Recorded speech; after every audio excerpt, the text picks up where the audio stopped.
సరే BRS party వాళ్ళకు వారికి ఏదో రాజకీయంగా విమర్శలు చేయాలంటే రోజుకు 2-3 మార్లు విమర్శలు ఎవరు చేస్తూ ఉన్నారండి?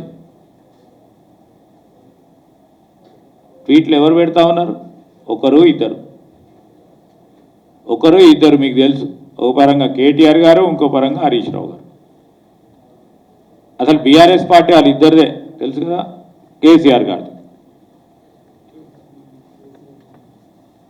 ఈరోజు వారికి సంబంధించి మాట్లాడుతూ ఉన్నారు. సరే రోజు పొద్దున చూడండి, మధ్యాహ్నం చూడండి, సాయంత్రం చూడండి, పొద్దున చూడండి, వాళ్ళే ఉంటారు. మొత్తం ఈ 8 నెలల కాలయంలో ఎవరు మాట్లాడారో చూడండి.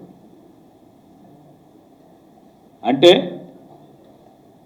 ఈరోజు జరుగుతూ ఉన్న పరిణామాలను చూసి ప్రజాస్వామికయుతంగా కాంగ్రెస్ పార్టీ ఉందా, బీఆర్ఎస్ పార్టీ ఉందా? అనేక సందర్భాల్లో మేము ప్రతిపక్షంలో ఉండు, మా లక్ష్మణ్ కుమార్ మాట్లాడు, మా ఆది శ్రీనివాస్ మాట్లాడు, మా సోదరులు విజయరమణారావు గారు మాట్లాడారు, ఇంకోరు మాట్లాడారు. అది ప్రజాస్వామ్యం, అది ప్రజలకు సంబంధించిన గొంతు. అంటే వ్యక్తులు ఇద్దరు మాట్లాడంగానే మొత్తం ప్రజాస్వామ్యం వస్తుందా? ఇప్పటికైనా మానుకోవాలి, వ్యవస్థలను గౌరవించే ప్రయత్నం చేయాలని, గౌరవించే విధంగా భగవంతుడు వారికి ఆశీర్వాదం ఇవ్వాలని కోరుతున్నాం. వారు చెప్పినది స్పష్టంగా ఈరోజు స్పష్టంగా కూడా వారి నోట చెప్పటం జరిగింది. ఎవరి నోట కాదు, నా నోట చెప్తే ఏం చెప్పాలా? వారి నోట కాదని నేను చెప్తున్నా. వాళ్ళలాగా కాదు, ఇది కాదు, నాకు రాలేదని ఇంకోటి చెప్తామా?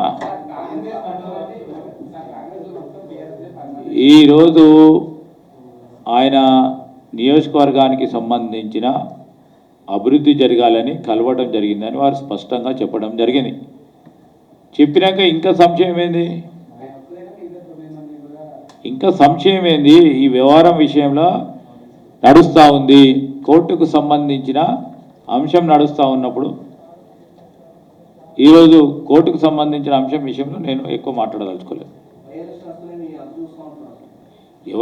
ఎవరు చూస్తారో నేను వ్యక్తిగతంగా నాకు అంత బలం లేదు.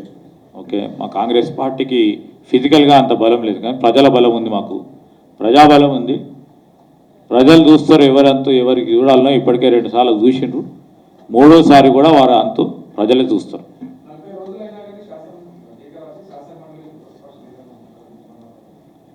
ఈరోజు శాసన మండలి చైర్మన్కు సంబంధించిన అంశం నేను కాదు, ఇంకోరు కాదు మాట్లాడించి ఎవరు చేయాలది? వారికి సంబంధించి కూడా వారికి ఈరోజు కాదు, రేపు కాదు, మొన్న వరదలు వచ్చినాయి, అంతకుముందు ఇష్యూస్ వచ్చినాయి, ఎలక్కేలు వచ్చినాయి. దాని పరంగా వారు ఇచ్చిన నిర్ణయం ప్రకారం తప్పకుండా ప్రకటించడం జరుగుతుంది.